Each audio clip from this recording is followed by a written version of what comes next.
Alam mo bang kahit sa checkpoint, hindi basta-basta pwedeng inspeksyonin ang loob ng iyong sasakyan?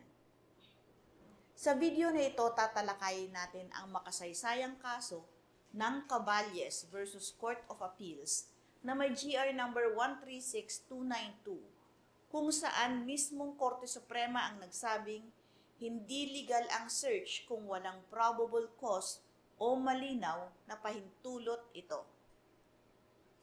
Ang layunin ng video natin ay para sa legal education lamang. Hindi ito legal advice at hindi ito political content.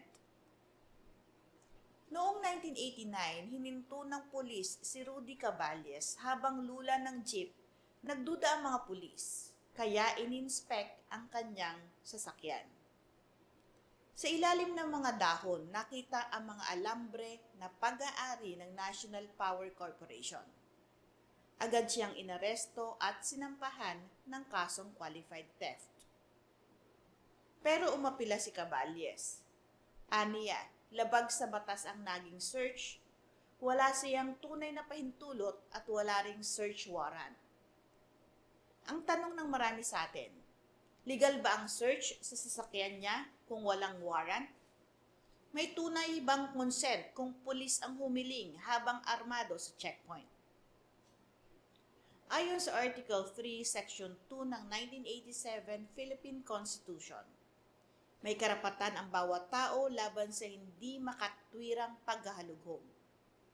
At ayon sa Korte Suprema, hindi basta simpleng visual search o panlabas na inspection lang ang ginawa ng mga pulis sa sasakyan ng petitioner. Kinailangan nilang ipasok ang kanilang kamay sa loob ng sasakyan, itaas ang mga dahon ng kakawati, at silipin ang laman ng mga sako bago nila makita ang mga kable ng kuryente. Hindi ito maituturing na isang karaniwang routine check lamang.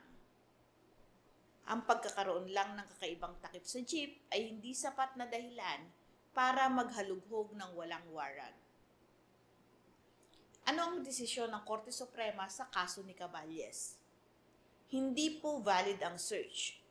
Wala silang probable cause.